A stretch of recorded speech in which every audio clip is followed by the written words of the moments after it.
आगे बढ़े और आपको बताएं, वफाकी वज़ीर इत्तलात अताउल्लाह तारर ने कहा कि जो कौम इखलाकी पस्ती का शिकार होती है वो खेल में सियासत ले आती है।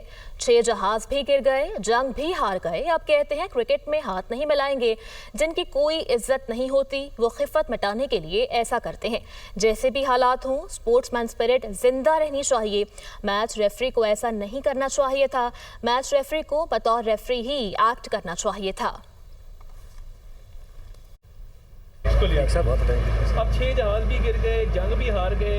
अब क्रिकेट के मैदान में आके हम हाथ नहीं मिलाएंगे, हम फलां करेंगे, ढमकां करेंगे। देखिए, ये खिफत मिटाने का, एम्बेरसमेंट को ओवर करने का एक तरीका होता है, मगर ये वो लोग करते हैं जिनके कोई एथिक्स नहीं होते और जिनका कोई ऑनर नहीं होता। हम ऑनरेबल लोग हैं, हम जंग जीते हैं। स्पोर्ट्स के मैदान में भी हम बिलीव करते हैं कि जैसे भी हालात हों, स्पोर्ट्समैन स्पिरिट जिंदा रहनी चाहिए।